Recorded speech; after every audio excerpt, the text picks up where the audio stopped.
All right, hi guys. So today we have the Rosecraft Blades Savage Creek and Gunstock Stag, and man, this is just a gorgeous, gorgeous knife with those stag handles. This is a knife that is going to vary between every model, so no two knives will ever be the same. I happen to get one of the lighter versions, which I'm very thankful for. That's kind of what I was going for, because my personal everyday carry gun, it is the Kimber Micro 9. If you're familiar with that, it does have those typical 1911 wooden handles on it. And this is just going to complement that so well when I carry it, because I do carry that Micro 9 every day. Obviously, I know when it comes to guns, knives, tools, any of that, it's not all about the aesthetics, but at the end of the day, I am a girl and I do care just a little bit about how my carry looks.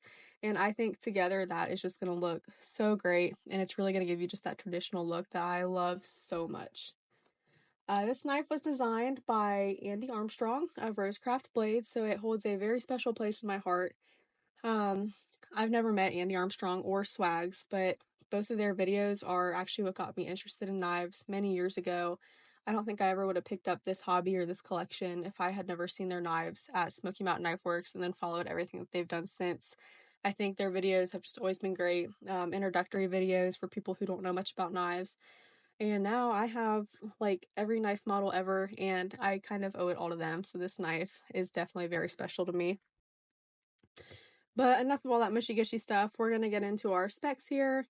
This slip joint is going to have a single blade, which will come in at 2.8 inches, giving the knife an overall length of 6.4 inches and an overall weight of approximately 3 ounces. So nothing too crazy heavy, but nothing that's really going to get lost in your pocket that you're going to forget about either. You're going to have a D2 clip point blade with that satin finish and a nice little nail nick there as your opening mechanism. Pretty standard for all slip joint knives. It doesn't really take too much effort for it to open. Definitely not as much as some of the other Rosecraft models, but I have messed around with it for the last 24 hours or so. And with that being said, I really still have no fear of it failing to do what I need it to do. Now for first impressions, this thing came sharp in the box. It is a smaller knife, so I can't really speak for those of y'all with those big man hands, but for my little hands, it works just fine. The thicker stag on these handles does not bother my grip at all.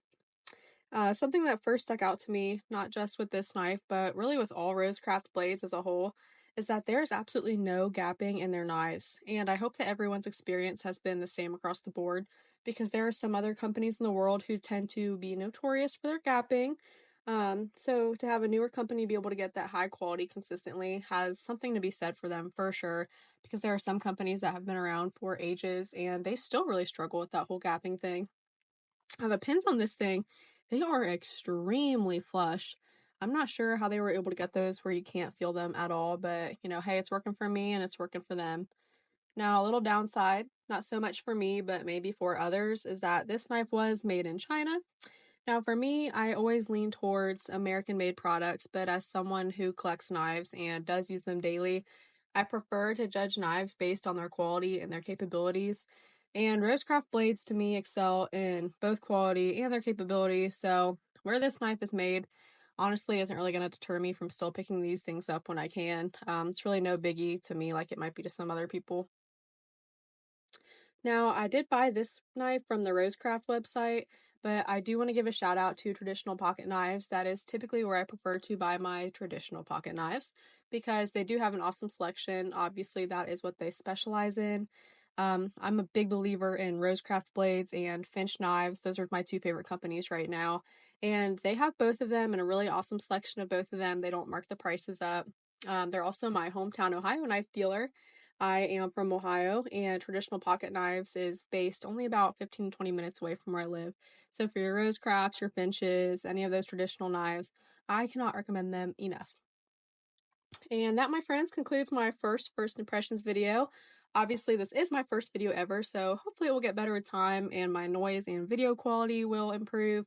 I cannot for the life of me figure out how to get my camera stand out of my picture, so I think that's going to be something I have to revisit and probably just get a new camera stand that sits a little bit higher so I can get that out of my picture frame. If you have any helpful suggestions, please comment them so I know what to do for next time. And I don't really have a title for this series yet. I think I might call this Garage Chats with Girls That Carry, because I know you guys can probably tell, but I am doing this in my garage. Anyway, thank you guys for watching. I will be back next week with another knife, and I appreciate you guys so much. Thank you.